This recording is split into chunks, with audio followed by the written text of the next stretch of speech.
Today I have joining me Dr. Mary Vieten, a board-certified clinical psychologist who served on active duty in the United States Navy from 1998 to 2008, with tours at the Naval Medical Center Portsmouth, Roosevelt Roads, Puerto Rico, and the Naval Air Station. In 2008, Dr. Vieten transferred to the Select Reserve, where she has held several positions, including the officer in charge of the Headquarters Detachment, Expeditionary Medical Facility Bethesda, and Regional Detachment Director for New England. In 2014, she was recalled to active duty and assigned to the staff of the Navy Chief of Chaplains, where she trained over 1,000 military chaplains worldwide in pastoral response to operational and military sexual trauma. She has completed 2 deployments, one in 2006, the other in 2013, in support of OIF-OEF. Dr. Vieten is the Executive Director of Warfighter ADVANCE Incorporated, which provides intense training programs such as the Advanced 7-Day for active duty and veteran warfighters with operational stress and reintegration issues, which we talk about in today's episode, which was a very fascinating. I'm excited for you to watch it.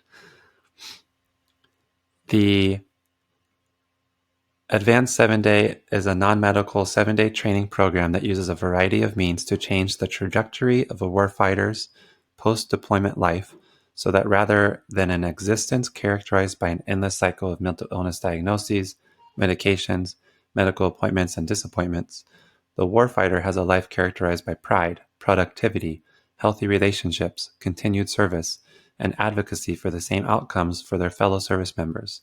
Her civilian practice, Operational Psychology Solutions, serves clients who are military, public safety, veterans, and civilians who work or have worked in high-risk operational environments. She actively encourages her clients to pursue trauma recovery and resilience outside of the medical model and proactively educates them on the dangers of psychopharmacology. With this approach, she has been successful in keeping her clients in their occupations or returning them to a fit-for-duty status while empowering them to manage residual symptoms and assist their peers.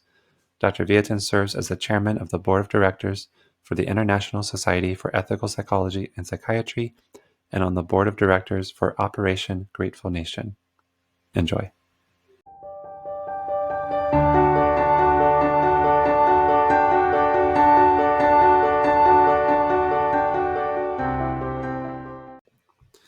Hello, and thank you for joining us today.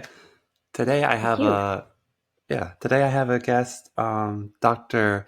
Mary Neil Vieten.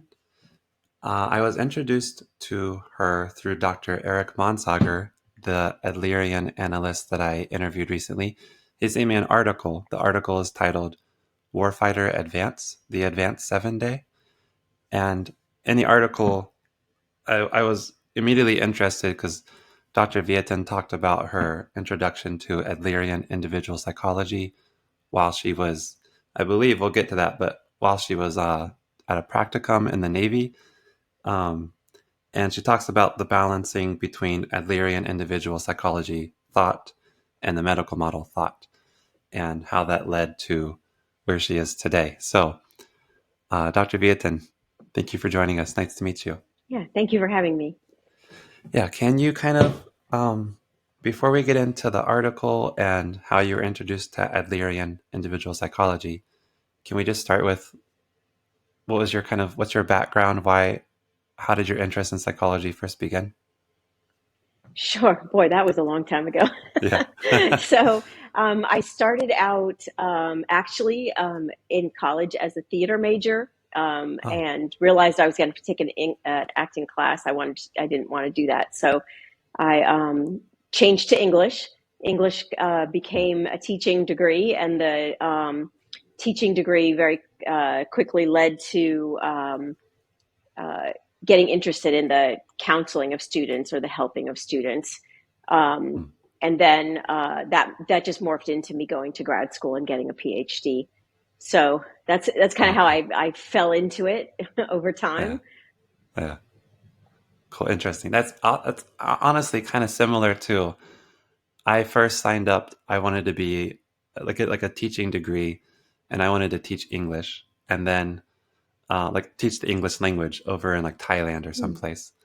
But then I ended up, they no longer offer that program where I was going. So I switched to psychology, and then I was like, I know I have to do this full time. So Hmm. ended up.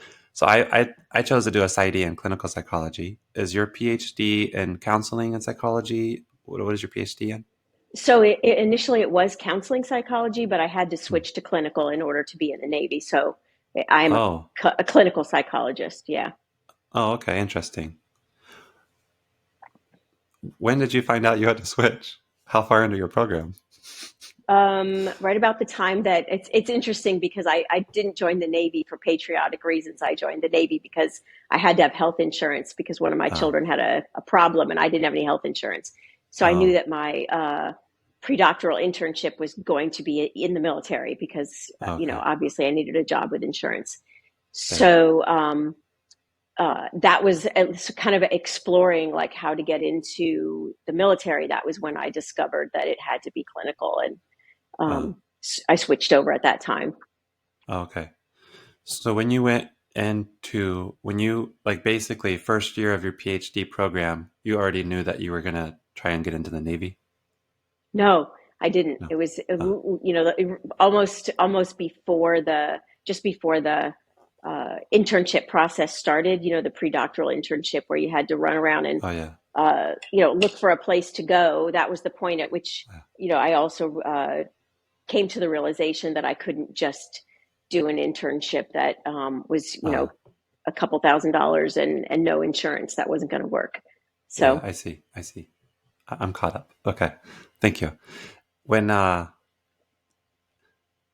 I'm actually in the internship applying process right now. So mhm. so when you went to apply for internship, you applied to sites that were Navy and then you got accepted and then that streamlined your whole process kind of thing? So I applied to all the militaries, and I Okay. applied also to the federal prison system, Oh, because okay. what I did was I narrowed my search to only two internship Oh, sites that had also came with yeah. benefits. Oh, okay. So and then I was accepted by, believe it or not, this is crazy, but all of the Navy or military branches. So I was accepted to the Army, to the Air Force, to the Oh, wow. Navy, and but I chose the Navy. At the end of the day for probably all the wrong reasons, but it turned out good. So, Well, do you mind sharing your reasons why you chose the Navy? the coastal locations, Oh, yeah. I started Yeah. looking at where Air Force bases were, and in the middle of like North Dakota and that kind of thing. And I started thinking, oh, I'm probably going to put that aside. And then I looked, kind of looked where the Navy bases were. They're all along Hmm. the coast and in Yeah. Hawaii and Puerto Rico and Europe. And I started thinking, that's probably a better deal. Yeah, that's exactly what I would have done. Yeah, yeah. Good, yeah. Um, and so was your internship in Germany? So interestingly, the when I was at the 97th General Hospital in Germany was before I ever went to graduate school for my PhD. I was um, Oh, I was actually earning my degree in school counseling, and oh, they also, of course, have you do different types of practicums. oh, And because I needed an English speaking practicum, they put me into this military hospital in Frankfurt, and that oh, was where I met Eric and um, several oh. other Adlerians and their little Adlerian clique they had going on there. And that was where my introduction to that modality came from. Oh, wow. I didn't realize that's actually where you met Eric. Hmm. Yeah, Oh, in okay, Germany. cool. Yep. Huh. What were you doing in Germany? So I was married to a German, and Ah, so that was our home. We lived over there basically until I actually went to graduate school. So we came oh, back to the okay. States so I could go to graduate school. Oh, okay, wow, wow. Yeah. Um, yeah, so can you tell me a little bit about, or introduce, so I read a little bit from the article, but for people who haven't read the article, can you talk about your experience there at the hospital and getting introduced to the Adlerian clique? What was it about Adlerian thought that kind of captivated you? How did it influence you? So I was so new to mental health, to psychology, to any of that stuff at the time that it was really one of the very few things that I had been exposed to. So, of course, Oh, the what is it? The classic Corsini book, Current Psychotherapies. That was kind of like the standard book at the time. And so I had read about other ones, but this was the only one where I had any practical experience. And it just kind of, it Mm. fit. It felt right. It was a kind of a joy to work with people under that model. And it was also kind of a joy just to sit around with these other Adlerians Oh, and talk about, people's early recollections and their family constellations and stuff. It just felt very much like taking the whole psyche mm. into account, as opposed to the usual symptom checklist. Oh, yeah. So I really did like that. And then when I got to graduate school and we got deeper into the current psychotherapies, there just wasn't anything that for me came out and I said, oh yeah, this is better than that. Mm. Um, and when I went to graduate school, the Adlerian psychology was very poo-pooed, like it's not cognitive behavioral. So, it's obviously Yeah. nothing. Um, so I didn't try to like push that agenda, because, when you're in graduate Yeah. school, you kind of have to like whatever your professors like if you're going to get through there. So, Yeah. so I was very pragmatic about that. And kind of even I never let it go for myself, but I certainly let it go for my doctoral program because it was Mm. kind of necessary to survive. Mm. Did you do some reading? Like, did you read Adler during graduate school or before? Yeah, so I joined the North American Society for Adlerian Psychology, and I Oh, read a lot of backfilled a lot of the work. I've always been a huge reader, so that was oh, not okay. an issue for me, to um, uh, read it, as much as I could, and try to expose myself to other Adlerians and what the Mm. different groups were doing. When I first joined the Navy, I actually went to the Adler School in Chicago and did kind of a briefing for them on the kind of the trauma issues that were coming out of the war from an Adlerian perspective. So Oh, that I've never lost that thread at yeah. all. Wow. Cool.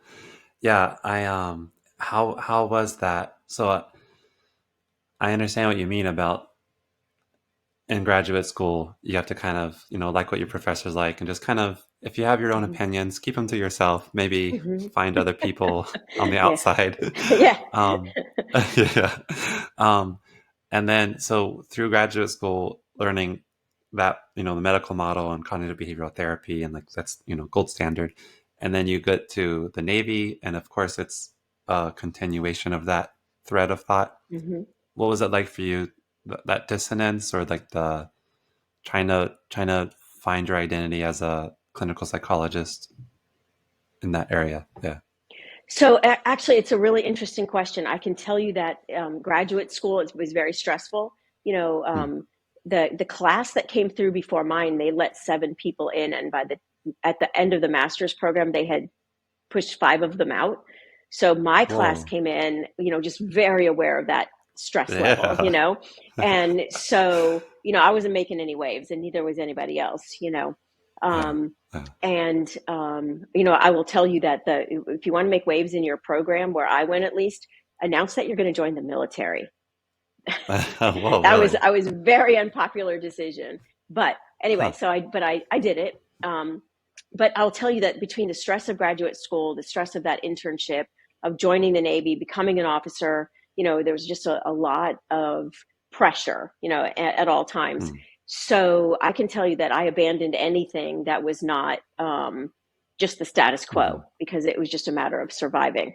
However Hmm. you want me to do this is how I'm going to do it. However you want me to write this up is how I'm going to write it up, because having Yeah. kind of your own opinion or your own agenda just wasn't very efficient at that time. So And and on top of all I'll that, yeah, sorry, I was yeah, just thinking, on top of all that, you're also thinking, this isn't just for like me and my ego, this is for my daughter. Like, right, right? yeah, Because you're trying to yeah, get, yeah. absolutely. I got to survive this. Yeah. I absolutely have to get through this and stay. you know Yeah. But what happened to me was I did my first tour, and then I decided. So a tour is usually 3 or 4 years in the military, and then you Okay. decide that you're going to extend your contract as an officer. If you were enlisted, you would re-enlist, but officers just sort of decide to Uh, stay.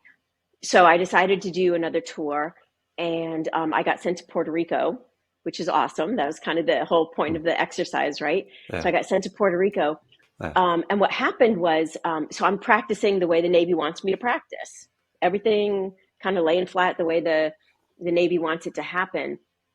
And, I just started to kind of notice that as, we would send, like, people would come in and we'd uh, follow this thing that turns out to be a great big lie, that therapy and medicine are Hmm, better together. So we would follow this uh, model. And so we'd talk to people, but we'd be like, just a little pills, maybe a couple, just a tiny dose of something would be good for you. Send them down the hall to psychiatry. And, yeah. I just see them getting worse. And Hmm, and as they started to get more drugs, bigger drugs, higher doses, let's change it. yeah.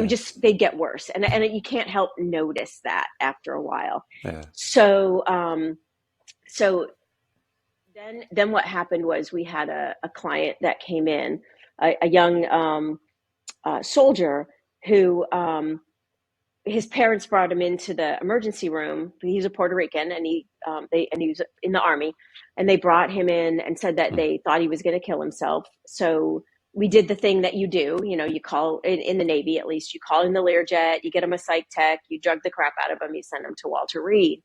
Um, hmm, and then what happened was about 10 days later, he hung himself on the ward in hmm. Walter Reed, which Wow. theoretically isn't even possible, right? So Yeah. Yeah. How do you do that? Yeah. um, yeah, so how does that even happen? So when he came back, my staff and I went to his funeral. And I remember the moment, just looking down at this kid in the coffin in his class Hmm, A's, um, and thinking to myself, what are we doing? Like hmm, what is happening here? Like how is this even possible? And then I really started yeah. to do what I should have done way back in graduate school, which is I started to look harder at this medical model idea.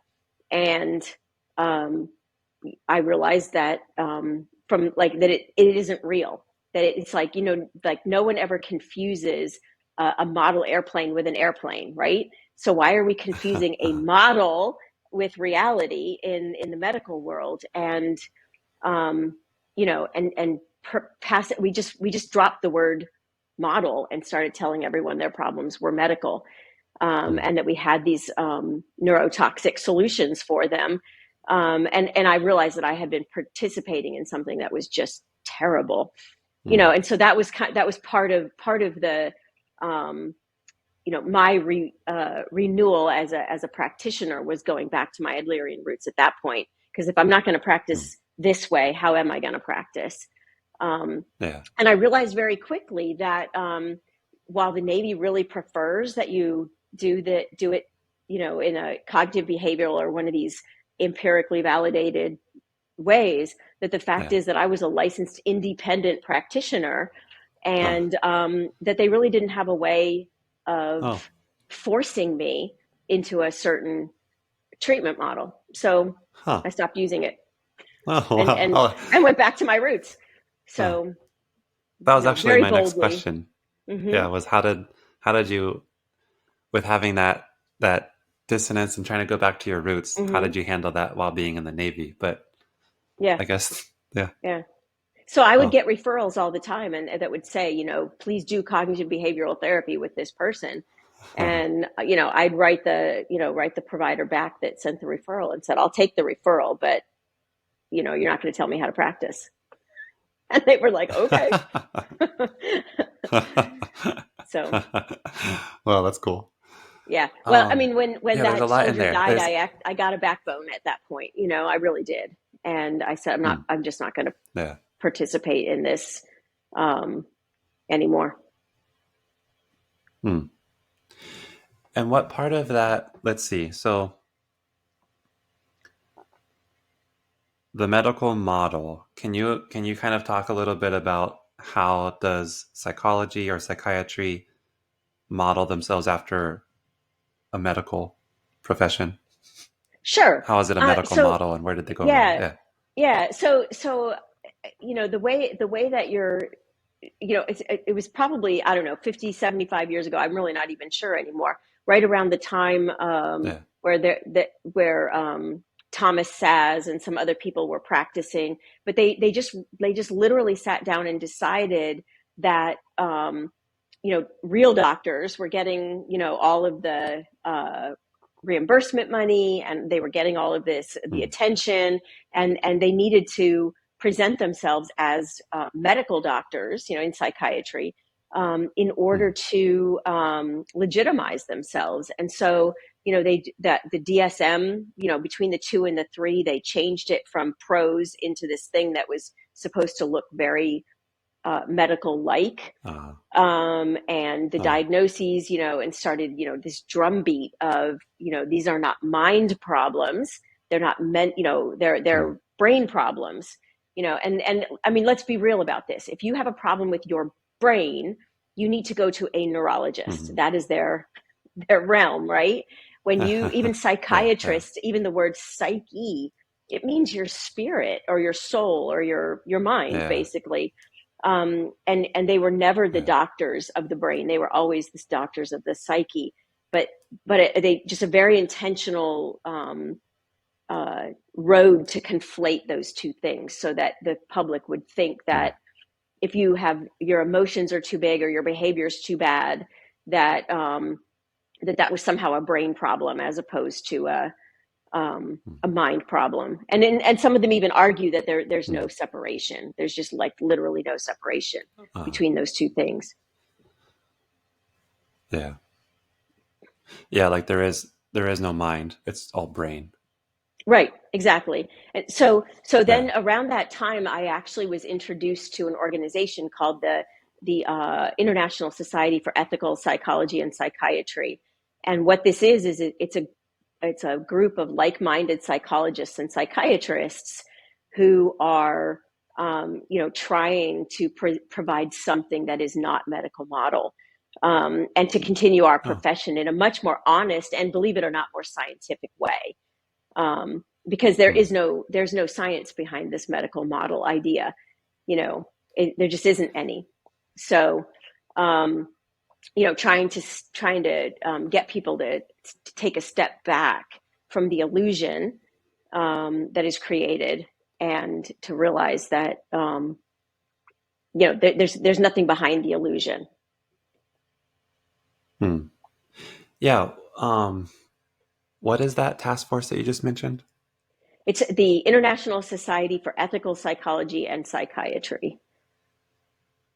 So Okay. Okay. their website I'll is put a link to psych. that in the video. Yeah, the website is psychintegrity.org. It's like, okay. Um, can you talk about meeting Alan Francis, who was the chairman for the DSM-4 task force? What was that? Yeah. Can you tell us about that meeting and Yeah, so I actually met how him did at an that? ISIP conference. The ISIP had their conference in Los Angeles.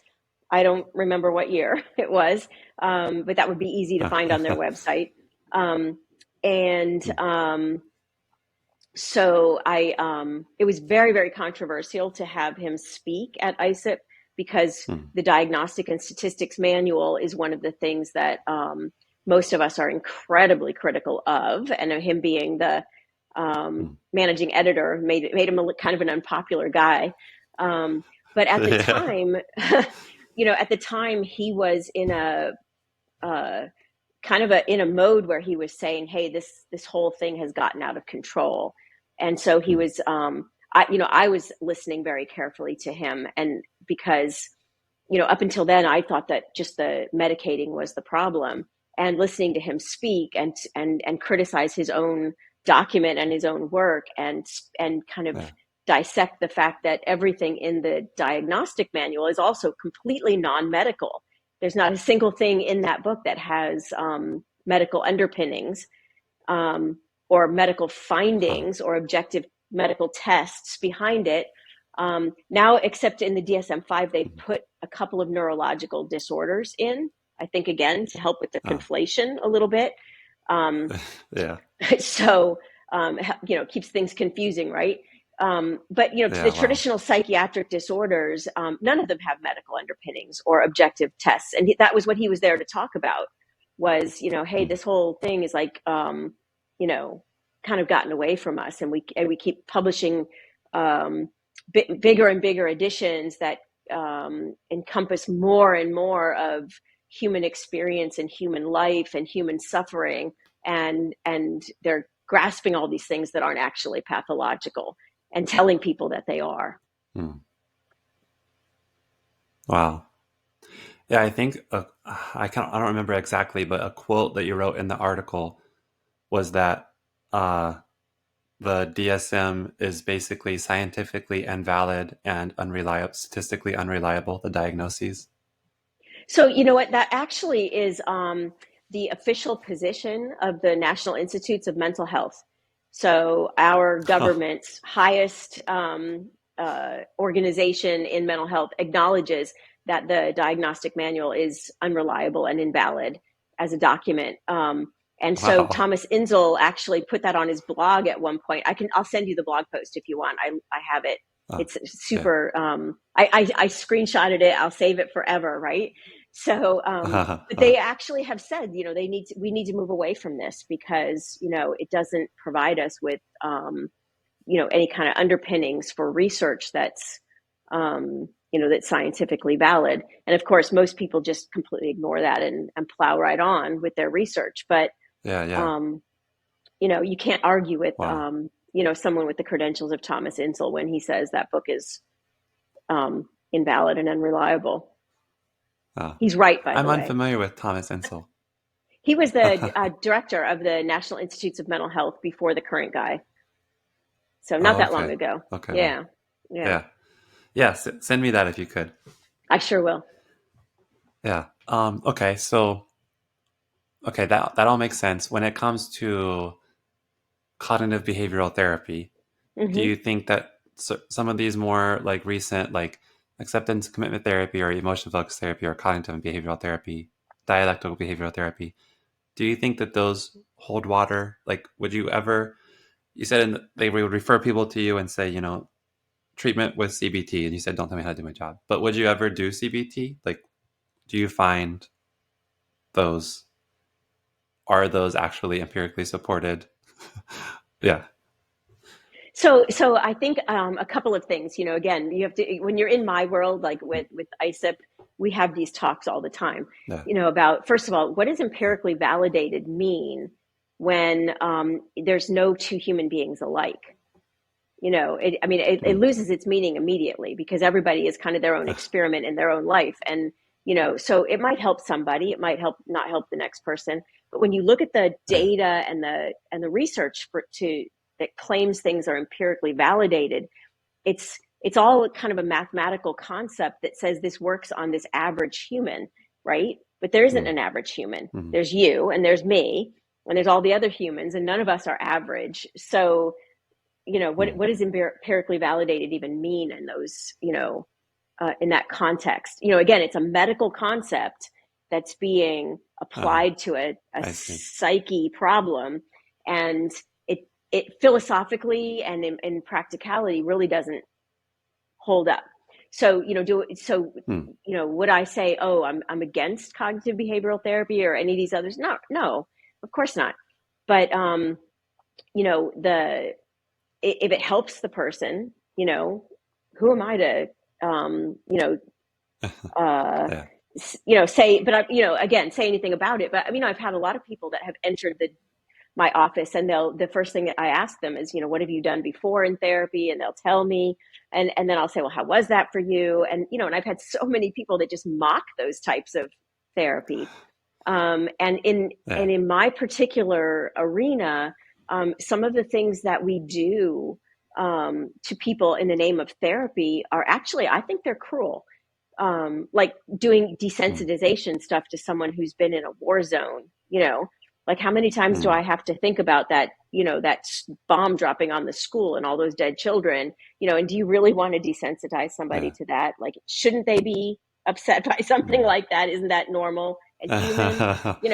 But again, Uh-huh. these kinds of Uh-huh. models don't take that type of thing into consideration.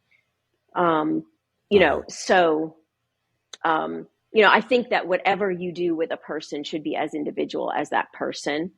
Um, and um, you know, obviously some, there's going to be some desensitization things that work really well. And then there's a point at which one size fits all just can't, um, Mm. it can't be right. Yeah. Yeah. Exposure therapy. Is that what it? No, prolonged exposure therapy. Yeah. Yeah. Yeah. Yep. Um, Yep.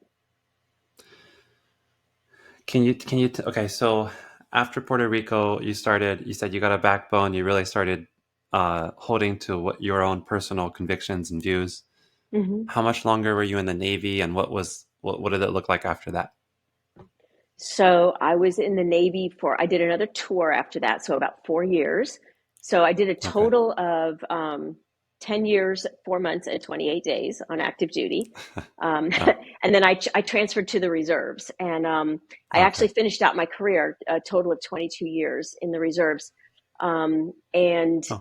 I did 2 more years on active duty as a reservist because I didn't read the fine print and I got called back twice. So, Oh, so it, wow. my 10 years became 12 years, and then 8 as a reservist. So, Oh, um, but I started working with ISIP, a lot. I'm actually the chairman of the board now, kind of, moved up and oh, become very active in that organization. yeah, wow. Um, and then, also, as part of my, I started basically surviving and making money was through private practice and consultation and that kind of thing. But the Mm, I started an organization with some other military people called Warfighter ADVANCE, and that's what that mm, article is about. And that really was an invited paper to the Journal of Individual Psychology because they were doing a, a what do you call it?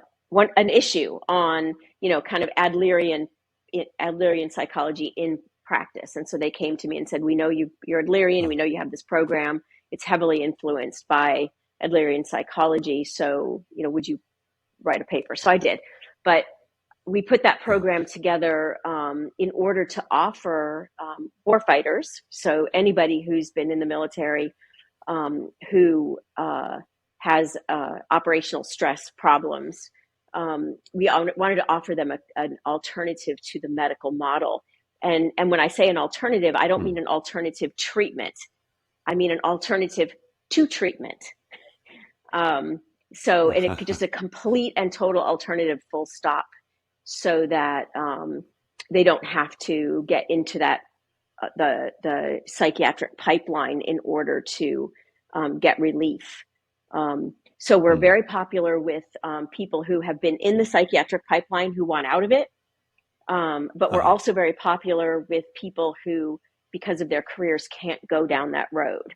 And have, so mm, they, like people who, are aviators or have high security clearances or things like that, where they just can't get themselves tangled up in the mental health and model with all of the labeling and drugging, because then they wouldn't be able to work. mm, yeah. Okay, wow. I see. I've heard of that, especially people on active duty. They might go to see a therapist outside of the military. That way they don't have to report it and things like that. Mm-hmm. It's kind of Yeah, like that. if they can Yeah. afford it, they would pay for something outside. Mm, Absolutely. Because if they mm, go within the system, based on this um, invalid and unreliable labeling system, they could end up with a label that would yeah. preclude them from being on active duty. Oh, wow. Okay. Do when they come to you, so you've got the Warfighter Advance and then Advanced 7 Day, right? So the Advanced seven Those are day two is a different things. product. No, it's a product of Warfighter Advance. So we offer a Oh, seven okay, day okay, okay. program, and we also have a 2.5 day program. So Got it. Can you tell us a little bit about what if I was coming to you and I had maybe some some post traumatic stress, what would I expect from Warfighter Advance? How would I expect to be treated? How would Mhm. my concerns be handled? Yeah. Sure. So it's a training model. Okay. That's the most important thing, that there's a lot of learning that happens there, and we try to make sure that Uh, at the end of the 7 day that you have all the information that you need, not to make any missteps. But the way that we have a lot of people who've been in psychiatric inpatient programs, soldiers who've been put into those kinds of things, or the Veterans Administration. So the most important thing for us is the very first moment we want to make sure that the people who are participating realize that they're not in a treatment program, and that we mm. are not going to take their dignity away, their clothes away, their belt and their shoes, and then feed them back to them the way the psychiatric system does. If you're good, we'll give you your belt back, kind of thing. So we bring everybody in, welcome them, put them in lodging, and then we have a gala opening dinner the first night, just to scream to them, this is not a medical process. The mayor uh, of the town uh, usually shows up, and some other dignitaries show up from our county commissioners and things like that. Sometimes our state delegate will come out to the dinners, and it's a big fancy thing, with tablecloths, the whole mess. yeah. So Wow. so then, after, what we do throughout the week is we have didactics usually in the morning, and then in the afternoon, there's different types of activities that instead of academic learning, it's more learning about yourself, but through Mm, activities. Sometimes they're called experiential learning type things. But so, like, for mm, example, one of the things that they will learn is a whole bunch about fear, and the fact that warfighters are trained to run towards danger, and then the medical model tells them that mm, they can't do that anymore because they can't handle it. And every time they have a feeling mm. or a fear, they should call it anxiety, who knows why, and then run to the doctor Uh, and get a Xanax or get some uh, other kind of medicine. So basically what we try to do is break that medical, or that professional patient identity, and put the warfighter identity back. And there's all kinds oh, of cool. just fun, cool activities that we do. And then in the evenings, we have a speaker, and that speaker is usually someone who's a psychiatric survivor, but also a veteran. So usually Monday is a Vietnam veteran, and Wednesday we have someone who is drug and alcohol 12-step person, who's also a Mm, veteran, tell their story of recovery. And then Thursday night we also have a speaker that comes and talks more about surviving the psychiatric model. So it's that's kind of like a personal uh, story thing in the evening. yeah. So yeah, and then Friday, what we do is we take everybody out to Arlington Cemetery and do some really serious grief work.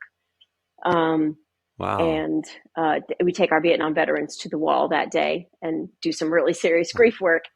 Um, uh, so again, something that's pretty cathartic for everyone, but yeah. trying to um, really protest the idea that our grief and our suffering is somehow, you know, uh, clinical depression or anything of that nature, you know. Uh-huh. Yeah. So yeah, it's a very powerful Wow, week. that's amazing. Yeah, that's yeah, I bet that's do they have like once that week is over, I imagine that they have already formed friendships that are going to last Hmm. for no, maybe a lifetime. Because I was Probably. thinking it's a very powerful, intense week, and then it comes Hmm. to a halt. What is it like for them leaving? Sure. You So know? yeah, so it's really important, like, so in the medical model, you'd have aftercare, Mm. right? And programs have Uh-huh. aftercare, and then and it terminates after a certain amount of time. And again, very unnatural. Like, what Mm. like, do we terminate after 3 months, 6 months, your lifetime? Who Mm. knows, right? Yeah. Yeah. So Yeah. So we have a graduation Saturday morning. Everybody graduates, Oh, and then they join our alumni association. And of course, that's oh, a lifetime membership. And they hmm, become one with all of the other people who've ever graduated from the program. It's about 500 people by now. But their okay. cohort is given some ways to stay together, like a signal group, Oh, like a signal chat. And yeah. we have a private Facebook page that is just for our alumni. And, we have lots of different Oh, ways for them to stay together. And, yeah. and like you said, by then they've all exchanged phone numbers, and we give everybody a list of who was in their cohort and their contact information, Wow. so they can, stay together. But it becomes a permanent support system. And then we have, they come from all over the country, and actually several other countries besides ours. Hmm. So we have a group of deputies throughout the country that um, on the 22nd day of every month, there's a reason obviously for that number, the 22nd day of every month, we actually reach out to absolutely everyone who's ever graduated from the program. Check on them, make sure they're okay. Do they need anything? Can we help them with something? Provide them with some kind of support. So at least once a month, everyone gets checked in on. But it could be a lot more, because some people just may have a crisis, and they didn't well time it for the 22nd of the month. So Yeah. but we're there for them. As an alumni Wow. association, we're there for them. You know, For people who don't know, can you explain why the 22nd of the month? Sure. So for the longest time, the folklore was, 22 veterans a day commit suicide. The number is Hmm. probably a lot higher. The Veterans Administration likes to tell us they've diminished it, and it's actually quite a bit lower. Oh, But the number is, even if it was right for veterans, doesn't include active duty, or it doesn't include reservists, oh, wow. who also commit suicide at a pretty, I think it's Yeah. every other day for active duty, and it's every 36 hours for reserve, but it could be the other way around. I Oh, forget the exact statistic, but it's a lot of yeah. people. Um, so the number is kind of artificial. And then of course it's always was something a suicide that didn't get ruled a suicide. So Yeah. it's a very murky number. But the point is, it's a big number. Yeah. And we picked that, we just went ahead with that because it's the one that was kind of the drumbeat for a lot of years: 22 a day, 22 a day, 22 Yeah. a day. So we figured we'll do it Yeah. on the 22nd, and hope that we can keep that number down. Yeah. Yeah. I want to go back to, you highlighted that, so you have these warfighters, they go into combat, they're taught to run toward danger, and then they Mm-hmm. come home and they have flashbacks, or they get like this fear, and Mm-hmm. then the medical professionals tell them, "Oh, that's anxiety. You should take these pills," or whatever it might be. Mm-hmm. Um, and then you try to instill the warfighter back into them. I Mm-hmm. think I remember I was in this trauma research group, and we were having an article discussion. And the article, it was basically people saying that maybe we should change the name of PTSD from post traumatic stress disorder to post traumatic wounding, or something like that. Mm. Like that way warfighters might resonate more with being wounded than having a disorder. I was thinking, first, if it's still in the DSM, it's it it's still it's still a medical condition, is what they're Right. gonna Sure. say. And Yeah. second, most people just know PTSD. They don't even think about what it means. It's an acronym, you know. Right. Right. Um, Right. and I was thinking, what we need is, yeah, we need people that come home. Is we need to help them stay in the mindset of, this is a battle that I can win, and I need my comrades, and I need help, and Mm-hmm. it's not like the battle hasn't ended. I still need that warfighting spirit to press on and to defeat this battle here at home. Yeah. Right. So I think that's awesome that you guys incorporate that. That's Yeah. what it's And all about. so we have these arguments all the time about, is it an injury, or is it and the Oh point yeah, you make injury. is correct. Is either way, that's medical. And then you're still going to put it in the DSM. Yeah. So now we're psychiatric. Yeah. So the word that we use is suffering, and of course Mm. now we can't even use the word suffering because recently the American Psychiatric Association has said that suffering is their purview, you know. Whoa. So yeah, that's Whoa. terrifying. That is absolutely terrifying that Uh, all suffering is potentially psychiatric, purview. wow. So, but Wow. that's the that's the word that we prefer, is because suffering is Uh, normal and it's part of life. yeah. And so, really and truly getting past what they have been through and learning to take it with them is not it's not treatment, it's a life skill. And Mm. so, it's just people who have that life skill teaching people who need that life skill, Uh, and it becomes a training thing. So, if you're going to call it anything at all, I like to say it's an amputation. So, mm. and what got amputated but through your trauma, and it could be any trauma, it doesn't have to be war trauma, but what Mm. got amputated is your peace of mind, and you're not getting Mm. it back. So it's not like, all of a sudden Uh, you're like going to unsee the things you saw, or that, somehow that you're going to have like an unrape situation, right? It happened, uh, right? You're not going to uh, unsee it. It's not going to unhappen. So, your peace of mind is gone. And how do you figure out how to go forward, um, mm. knowing what you know? Mm. It's tough, but it's doable. And it doesn't matter how many drugs you take. All that's going to do is, create a neurotoxic, environment for your brain. And Yeah. it doesn't change the Yeah. fact at all that you got to figure out how to take that with you. Well, yeah. Is there that's a good point. I like that. Is there I'm just thinking I let's say you mentioned earlier people who have maybe they have been hospitalized inpatient or psychiatric Mm-hmm. hospitals. Um people Are there people who come to you that want to join the Warfighter ADVANCE program and but maybe they're not able to because they're too high risk or something like that? So we have never had that situation. We've Hmm. literally had people leave an inpatient on Friday and come to us on Sunday, Oh you wow. know, Yeah. um, and which also shows you how helpful that was to them, Yeah. Yeah. which is not very.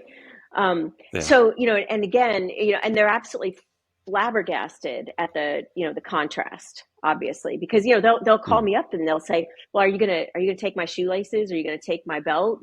And I say, do you need me to take your shoelaces? And of course they're Uh-huh. like, no, because they're indignant, right? And I said, Yeah. well, I feel like if you could be trusted with an M4 in an open market in Kabul, Hmm. that I should be able to trust you with your shoelaces. So how about if we start there? So Uh-huh. and they're put in rooms, like rooms they have a mentor who is there to help them out, and help them along the way, and they're with other war fighters who all have the same exact situation, and Hmm. because we're a training program, not a treatment program. um, all this HIPAA stuff goes out the window. So um, we're able to speak very openly. Nobody's writing anything Hmm. down, right? But people are Uh-huh. able to compare notes about not just about where they've been treatment wise, but where they've been, how they feel. Um, and all that goes out the window with HIPAA. Everyone is very, very isolated. I see you, you write everything Hmm. down, you put it in my chart, and I am left with the feeling that it's me, right? And it's Hmm. just me, Hmm. when in fact it's not you or just you. It's actually everybody who's had that experience. Um, and Yeah. and and again, the word is not that you somehow become mentally ill. It changes you. The word is change. You're profoundly changed. Um, and so one of the things they learn at our program is that you can't unlearn the things, you can't unchange, but you can change some more. You can learn new things, right? So, Uh-huh. and so that's what the week becomes about is, and then the other thing is that the medical model um, tries very hard to remove the responsibility. So I'm not Hmm. responsible for my outcome, my psychiatrist is, and they've got it, or my psychologist, they got to just get the right therapy, the Uh-huh. right whatever. And we put that also right back onto the warfighter. You're responsible for your outcome. Mm. We'll show you the way. We will be here for you no matter what.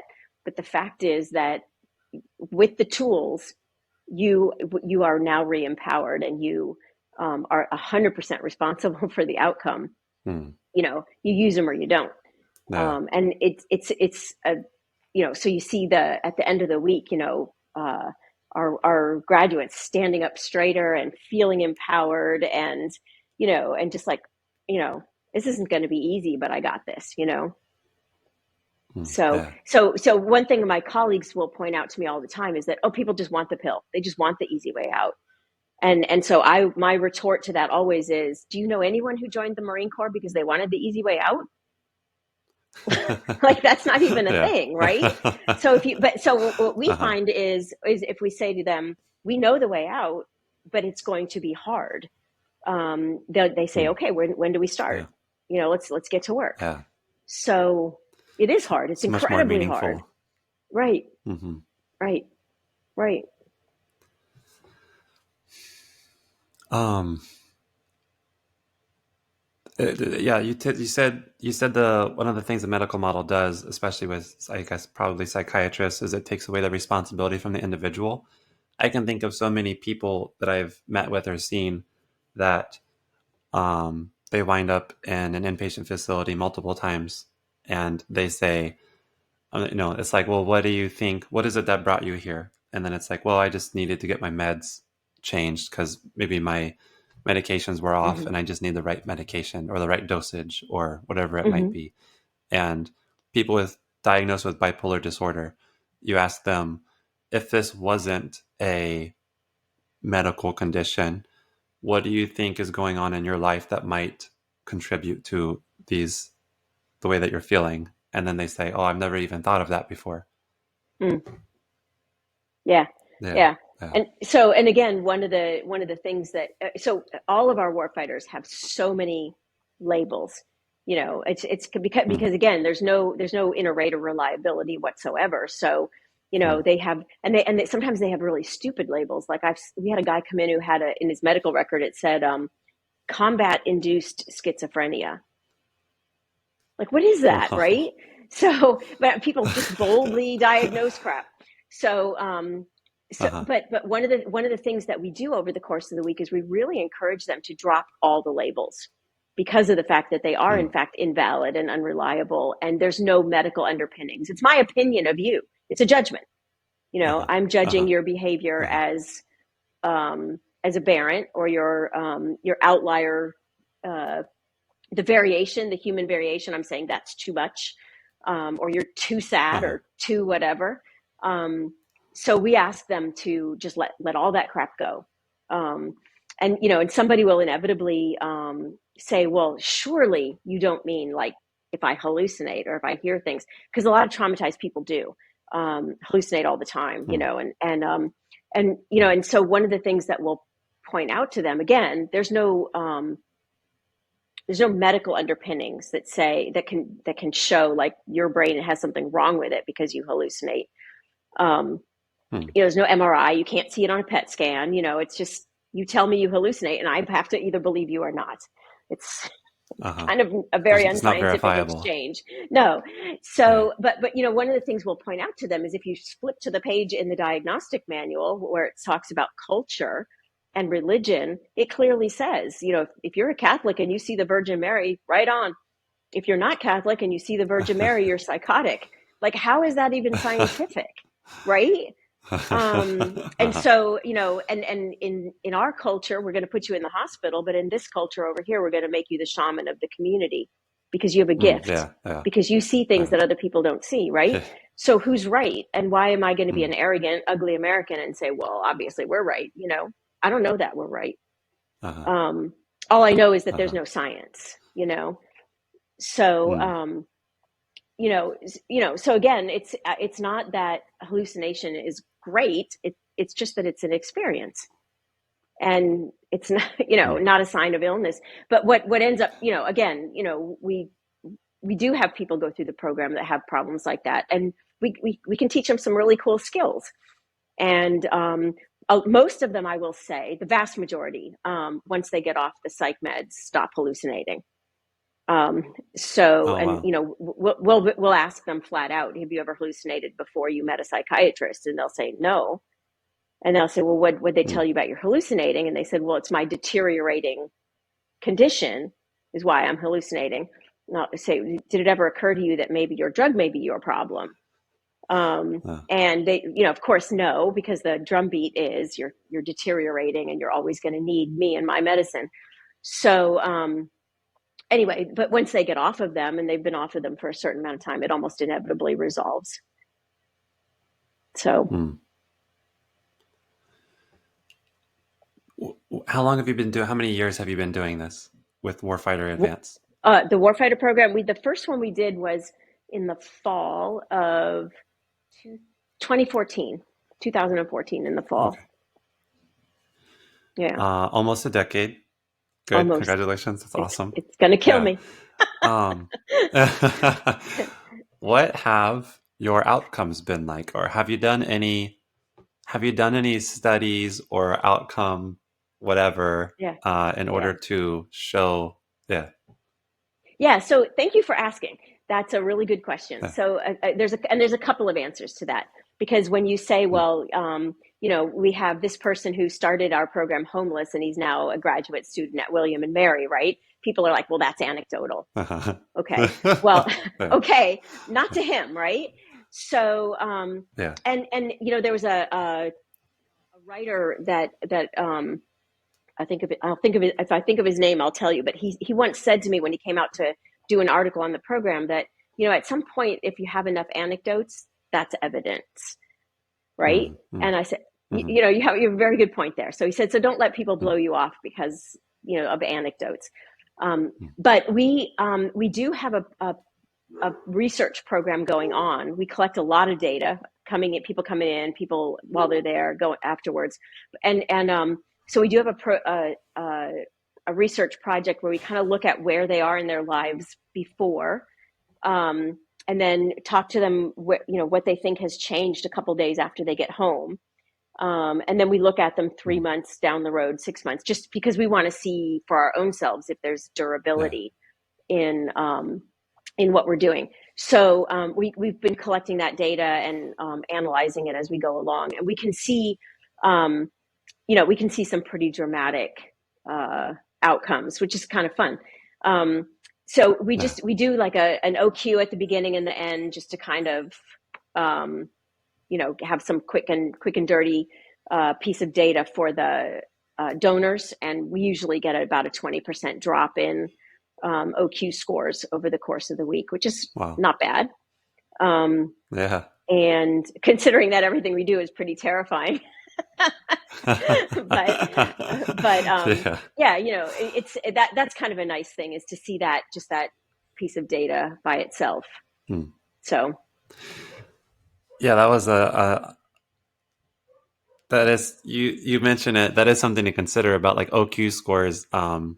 If if if you're placing them in some terrifying or, you know, heavy grief work, um, yeah, maybe there, and that's all symptom based too. So mm-hmm. Sure, just sure, thinking through if you're not yeah, really aiming for symptom reduction in a way, but at the same time, some of the work might increase some of the symptoms. mm-hmm. I don't know. Yeah, It's yeah. interesting. It's Yeah. one of the things we are very, so during the week we're very open about everything we're doing, right? So Hmm. there's a lot of theater involved in what we do, and there's a lot of, you know, everything is timed in a certain way, and so like on Thursday we do a ton of grief work, and but everything that day is organized so that you'll go from something happy to something not so happy to something happy to something not so happy. I don't know what the Oh, right word, but that, so we create the yeah. roller coaster throughout the day. And then we Uh, talk about it, and we're just wow. like, you're not, you're supposed to be bipolar because you were down at during this hour and you're up on this hour, and you're down on this hour and you're up on this hour. You know, you know, but moods fluctuate, and look at that. You all handled it, right? So, Uh-huh. and how did you handle it? You know, you used each other, you use your resources, you know, it's just, so many different things. And so I think that's part of it, is they leave, their symptoms are reduced by the fact that they realize that they are, they're not incapacitated and that they have mastery. And so, all the things on the OQ that are a sense of lack of mastery, they just plummet. You're really building up ego strength, like that's A lot of it. Yeah, that's so And cool. the unit Community. cohesion, the community. Yeah. Yeah. And seeing, I'm not alone. It's basically like a big group therapy training exercise. The universality. Yeah. So and the thing is that we would never use the word therapy there. We actually, the first day, we tell people all of these psychiatric terms that you've been using to describe your emotional life, forget about them. We're not going to use them the entire week. So of course our group sessions are called seminars, very intentionally, because it's education and not therapy. But even a seminar can be therapeutic, depending on what happens in that seminar. I mean, anything can be therapeutic.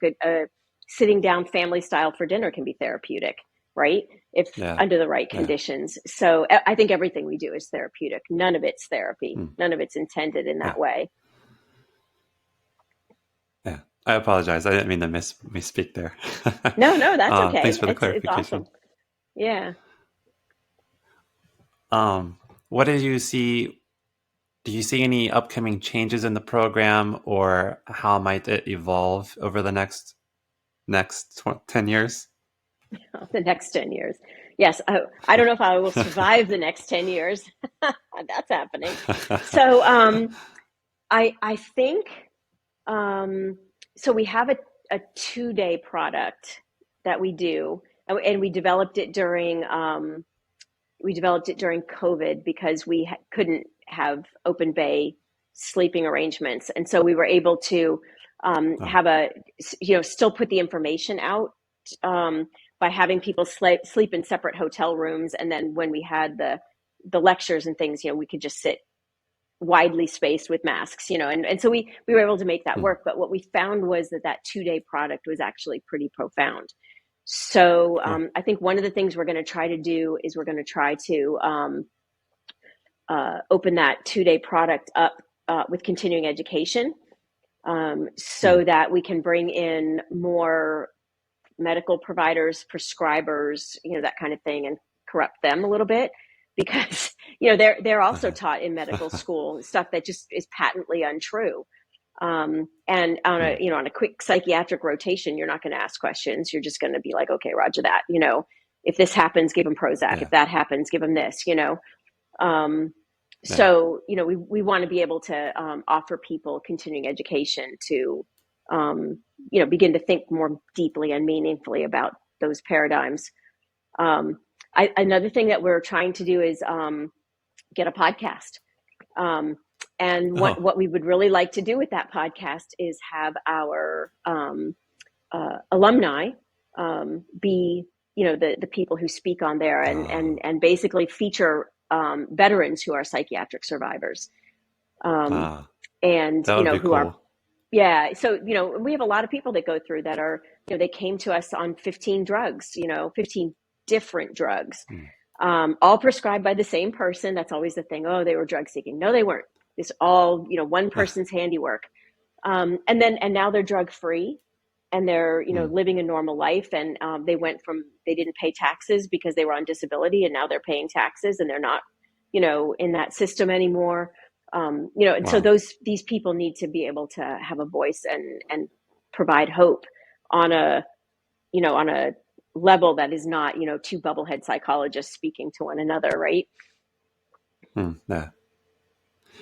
What do you think about, this is just kind of a curiosity question. I don't mean to derail us or anything. But someone who, let's say they're 21-year-old male, and then they start to develop symptoms that would look like a diagnosis of schizophrenia.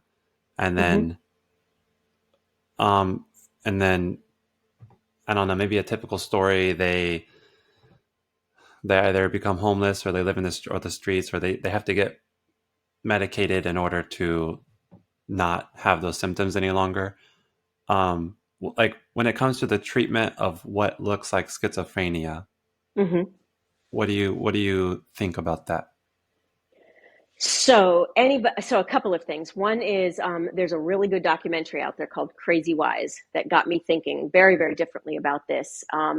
And then two Uh, organizations, Mad in America and the Hearing Voices Network, also two organizations that started me thinking very differently about all of this.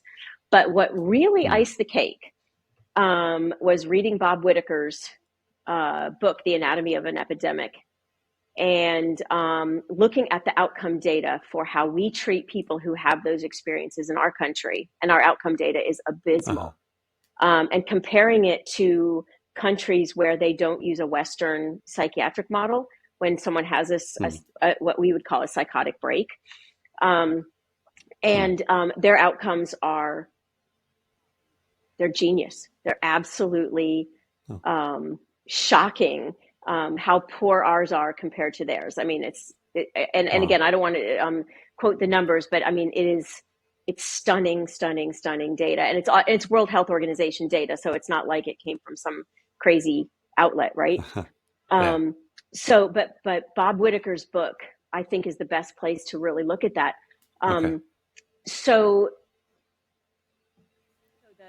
but the bottom line is that taking someone to the emergency room or taking them to a psychiatrist and trying to drug that away, um, it's one option, but Mm, it's a terrifyingly dangerous option when you look at the side effects and the long term problems with the neuroleptic drugs that, by the way, are mm, called antipsychotics as a marketing ploy.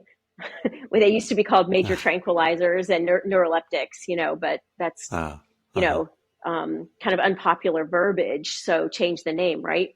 Um, mm, so they're tranquilizers. And, the idea is that you stop bothering us. And, when you're tranquilized, mm, that's yeah. exactly what happens. So, and again, even with all of the psych meds, I have to say, I'm not anti-psych med. I would never put myself in that camp. What I am is pro-informed consent. And what I Mm, believe is that the vast majority of people, if they were fully informed, um, would not make that choice. They would mm, do something else if they were fully informed about what are the risks, what are the benefits, what are the alternatives, and allowed to choose among those alternatives without coercion, which is, by the way, what the ethics code requires. But yeah. most of the time it's, oh, you're depressed, here's the answer. Um, and you have an 8-minute appointment or a 10-minute appointment. That's coercion in and of itself. Uh-huh. The system is And then if you coercive. ask questions about, yeah, if you ask questions about the medication, it's usually just, Mm-hmm. what, are you med non-compliant? Just, it's an Yeah, antidepressant, take yeah. it. Like, Right. Yeah, yeah, no, it absolutely starts in that moment. You're non-compliant, you're resistant, you're all of yeah. these things. And that's actually a completely unethical behavior, Mm, because there are things that have been shown to outperform, for example, SSRIs when it comes to trauma, mm. exercise being one of them, right? And you should have that discussion with a person and say, well, you're going to Yeah, get more out of this exercise program and these additional benefits. Um, and here's what's going to happen if you take my SSRI. Um, mm, and there's very, very potentially very bad outcomes. This is what I always say: is you get more informed consent in a liquor store ah, for what you're about to do than you get from uh-huh. your prescriber for what you're about to do. Yeah, And how wrong is that? terrible. Do you guys have any, are you hiring? It's really interesting. It's really, really interesting. We don't have any mental health people on our staff. We Oh, we do wow. not. We do not. Uh, I'm a lecturer there, and I run the program from the top. But as far as the rest of it, and we actually have a clause in our on our board of directors. We actually have a clause that you cannot be a member of the board of directors if you hold a medical professional license of any kind. oh, wow. Wow. So, we want to make sure that it's absolutely clear that we are not a medical program and we are not trying to do anything medical. This is educate, educate, educate, educate. Yeah. Yeah. How well would you say that your program philosophy or approach could map onto the civilian sector? You know, If that's a really, someone, your next guest. I'll have to recommend this person. There was a civilian psychologist who contacted me and asked me if she could come through the program to try to answer that exact question. And oh, she went through this last fall, and so she should be your guest to oh, okay. talk about that exact question. Her name is Gretchen Watson. Gretchen, I knew her years ago as Gretchen Lefevre, but she's remarried. Her name is Watson now. Um, Uh, and But she came through with that exact question in mind. And I think there's some things mm, about it that would be very hard to translate. You know, military mm, people, you can yell at them and be very off color and, you know, that kind of thing. And you know, they're not going to really take exception to it. It's kind of how we roll. Um, and I think there's a yeah, lot of things that we do that wouldn't translate. Um, mm, but there's also, I think there is certainly elements of it that would, um, yeah, yeah, you know.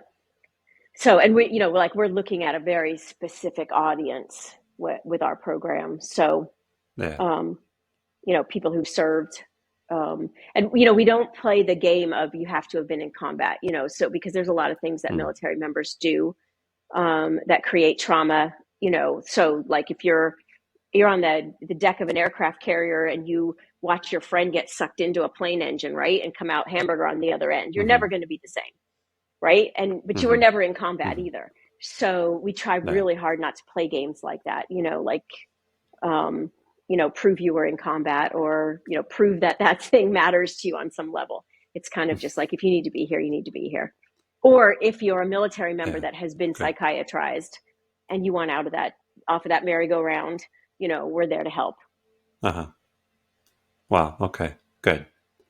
Is there anything that I haven't either asked you about the program that you would like to mention? Um, well, let's see. I guess the logistics of it are really important, which is that for Mm, anybody who is a warfighter who would like to come to the program or for someone who wants to send them there, the big thing is who's going to pay for that, right? Because we're not a medical uh-huh. model, there's no insurance involved in any of that Mm, stuff.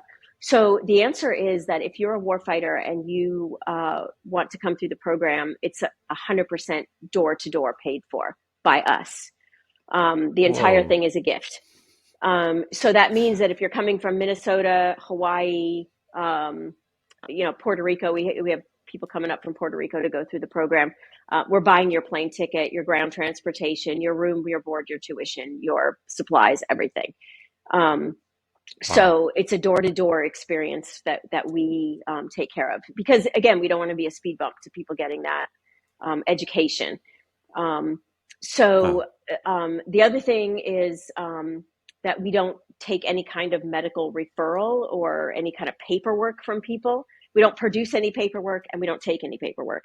So you can Mm. just go on our website, click on attend, um, and someone will contact you, and you know, you're good to go. So it's free and it's easy. And we've had everyone from an enlisted, what we call an E2, all the way up to we've had a four-star general go through the program. So everything in between. Oh, So wow. there's no rank barriers to participating at all. Huh. That's amazing. I thought earlier I thought of asking like what is it? Yeah, what is the cost like? But it skipped over. But that's amazing. I'm curious how you guys do that, but that's probably a conversation for another day. Fundraising, fundraising, Fundraising, fundraising, fundraising. fundraising. Yeah. We fundraise a lot, and we have very, very generous donors. Yeah, wow. That's awesome. Again, it's so cool what you're doing. And I saw, I think it was in your article you mentioned at during the program, um, it's not like, yeah, you're not a medical model. It's not like you're the doctor and what I say Mm-hmm. goes. It's very equal footing. You said people kind of get uniforms? Yeah, this is it. You're looking at it. So this Okay. is in the winter. Obviously, you're going to get a fleece so you can stay nice and warm. Hmm. And then a couple of polo shirts and some what we call them PT shirts, but they're just Oh, t-shirts for when we do exercises and outdoor things with your name plastered across the back. So oh, so kind of familiar items. And but the staff wears the exact same thing that the participants wear. oh, Again, because it's not like I'm wearing a white coat and you're my patient. yeah, It's I'm right. you and you're me. And the difference between me and you is that I have something to teach you. But you also probably have Hmm. something to teach me, which I will learn over the Yeah. course of the week, right? So, but we're very Adlerian in that way that there's no like Hmm. patient model. There's just me and you. Um, and we're on this journey, and and the ones who are in the staff roles have just a little bit farther down the road. Hmm. Wow. Well, I I don't know if I don't think I told you this. I was in the Marine Corps for 4 years, and I Ah. got out. Yeah. Um, and part of why I wanted to get into psychology was I wanted to help veterans. Mm-hmm. I'm rethinking a lot of that and what that's going to look like in the future. But yeah, I just want to say, like, again, thank you for everything. Thanks for your service. Thanks for Yeah. doing this. Yeah. I think it sounds like an amazing program, amazing alternative to treatment, right? Mm-hmm. Thank you. Yeah. Yeah. So let me just like interrupt you and say you are Yeah. welcome at any time. Go Hmm. on the website, click on attend. We will buy you a plane ticket or whatever you need, and Oh go wow. through the program and make up your own mind about the whole thing. Ah. As a person who served in the Marine Corps, you are our demographic, but also Hmm. as someone who's thinking about going into mental health, we would just love to thoroughly corrupt you. So, Yes, please so, corrupt so me. your uniform would be red Oh, okay. because so you as a Marine you would understand this since you served on the green side. Of course, we're putting you in red, right? Makes perfect sense. So, but yes, you would receive red uniforms, Marines and Fleet Marine Force, Navy wear red, Navy wears Oh, gray. The Air Force has a like a royal blue color. Um, the okay. Army is obviously green, and then Uh-huh. the people who go through who are first responders have a dark blue um, Oh, uniform. okay. First responders too. Cool. Oh. Yep, yep. Do you guys have is there like a wait list? Is it pretty much whenever you're ready, come on? Yeah. Most of the time, so we do 20 people at a time. And most of the time, Oh, so we usually let about 24 in, and then, there's always some attrition right at the last minute. Somebody gets COVID, somebody uh-huh. misses the plane, whatever. Um, Yeah. so, and we don't usually have trouble getting people in at that pace. Um, it seems to be a good amount, I guess. It's 20 people 6 times a year. But we just let people pick their own dates. And once a cohort is full, we just take it off of the sign up on the website. Oh, So yeah. there would have to be a, Okay. a pretty big reason for us to say no to somebody. Um, for the most Yeah. part, if you sign up, you're coming. So, Yeah. Last question. In your understanding, how many people know about this? Like I know you said people from other countries, but before I read the article, I had never heard about this. It's not like right. someone told me, "Oh, there's this great resource for vet." Yeah. So how many people Mm-hmm. actually know about Yeah. your program? So the way that like 99% of the people who come through our program hear about it from somebody who went through our program. So it's just, Hmm. we have somebody come from Arkansas and they go back to Arkansas and they just tell everybody who'll listen, like, oh my God, I just did this great thing. So Yeah. like during a 7 day around Wednesday or Thursday, we start to see this huge uptick in, uh, people registering. And it's because the people who are actually there that week Ah. are calling home and going, oh my God, you have to do this. So that's really where the lion's share of that comes from. Most of our publicity stuff that we do is really in the name of fundraising. So Okay. so right now, basically, we can kind of keep up with the flow based on just the people who are leaving, telling their, battle buddies, you got to go. So Yeah. I'm telling Yeah. you. So we'll see you there Yeah. Yeah. for sure. Yeah. Okay. Yeah, for sure. All right. Yeah. Well, Dr. Vieten, thank you so much for joining me today. This has been a very Hmm. enjoyable conversation. I've really appreciated it. Yeah. Thank you for having me. I really appreciate it.